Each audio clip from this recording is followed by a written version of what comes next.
me, Daniel, and this is a special edition of the Inequality Chronicles. Sorry if you are more listening to this than watching it, but I'm still working on the DVD recorder issues, or whatever technical issues I had with recording this to DVD and then putting it on my computer. Anyway, very quickly, and this probably won't even be a 15-minute edition, I just wanted to talk very briefly about progressivism and how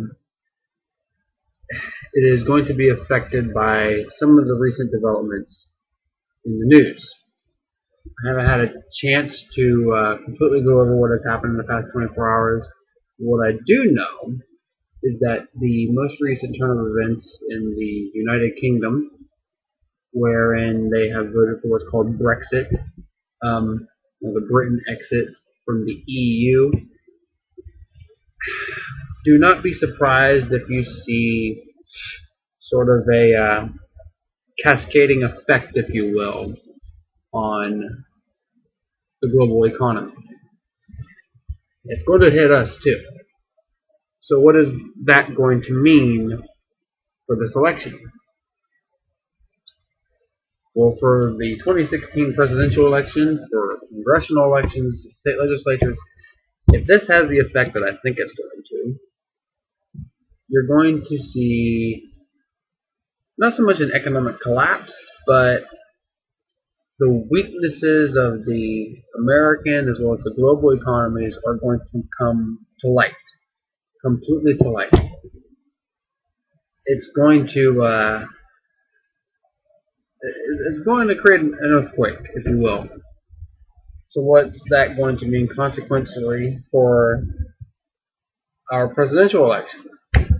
Well, if the choices are going to be Hillary Clinton on the Democratic side and Donald Trump on the Republican side, as well as all the third parties, which,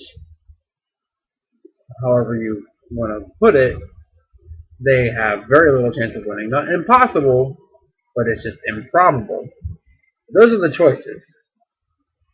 And Mr. Trump is seen as the only populist candidate by an enraged people who are upset with how things are falling apart, which it could well be. Then again, we could weather this storm, but it is coming. And I'm just going to say this. I believe that it slightly elevates the chances of a President Trump. Just slightly. So we need to be prepared for what is coming. And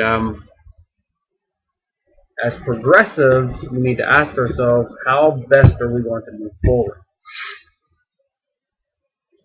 If you want my viewpoint, I'm not saying I speak for all the other progressives out there, but my personal viewpoint is that Bernie Sanders is the only candidate that is equipped not only to win in November, weather the storm in the short term, he's the only one who is equipped to lead this country and even our planet, all the countries of the world, as the leader of the free world, as they say, the only one who's equipped to bring us through this and help us navigate what is coming in the years ahead.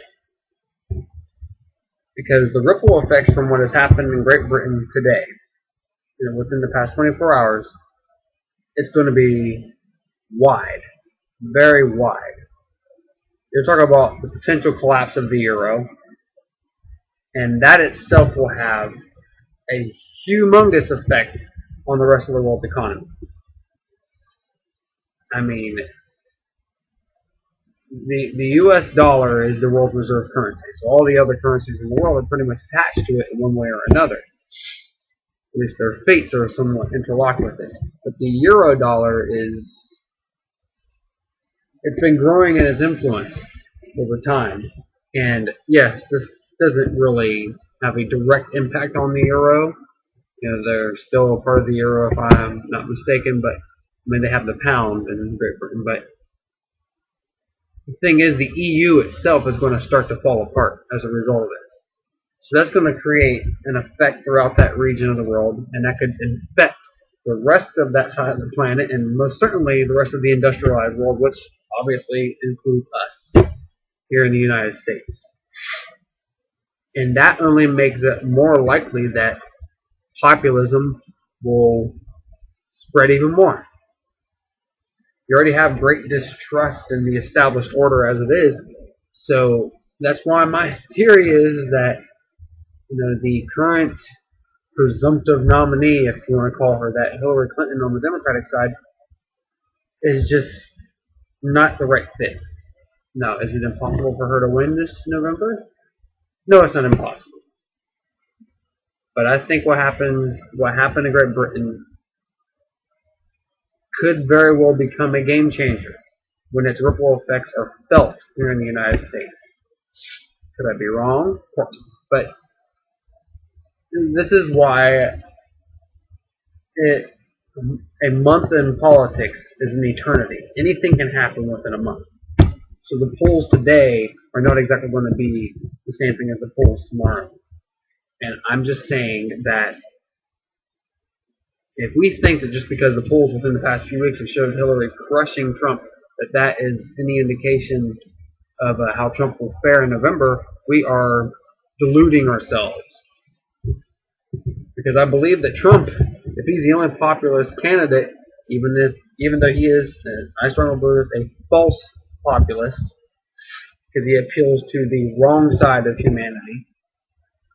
By that I mean the evils of our nature.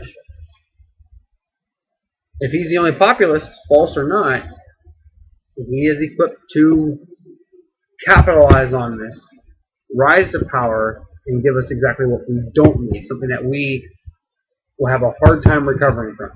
Authoritarianism. I'm not saying this guy will create concentration camps and all that, but a number of the things that he's proposing to do will incite the worst angels of our nature. Our demons, if you want to call it that. So, I think that the elitists within the Democratic Party, the superdelegates, as we say, should really consider the ramifications of what this vote in Great Britain means for our immediate future, how it could potentially affect our chances in November, as the consequences of that vote start to infect our economy and make the current established order look bad. Ponder all of that, plus all the other questions hanging over Hillary's head, her inability to unite Democrats, or even to bring in new voters from independents and Republicans hanging on edge. I mean, her inability to do that. Compare that, as well as her iffy numbers against Trump in the polls, even recently. Compare all that with how much better Senator Sanders, performs on each of those levels. As progressives, we need to go a step further. We need to ponder what our role is going to be in this election.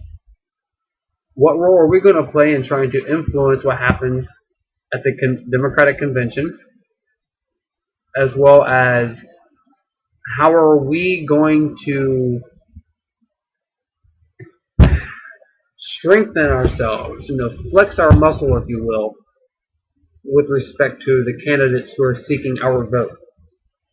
Even just to make sure they are seeking our vote. Are they forgetting progressives exist altogether? Because, in my strong view, I don't think that progressives should be prepared to vote for anyone who intentionally overlooks our vote. Now, I know what that means to a lot of people. Are like, oh yeah, you're just wanting to hand it to the Republicans. Just let the Republicans what I want you. That's not what I'm saying. What I'm saying is, if they want to get our vote, they need to earn it, which means they need to be actively seeking our vote at every turn, not just expecting it to be handed to them on a silver platter. If we care about progressive values, then it's time that progressives make their values heard and make sure that the candidates who claim to represent us actually do so, not only before they get our vote at the ballot box, but even after that.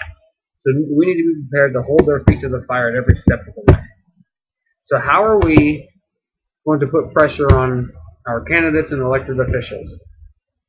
We all need, the elitists and the progressives, the base, whatever you want to call it, all these groups within our structure need to be figuring out our role in the weeks and months to come. I think that the Brexit vote adds a new layer of concern to this year's election, adds definitely some more unpredictability. We should just assume that nothing is predictable in this year, and I think that we need to have the best possible candidate for president.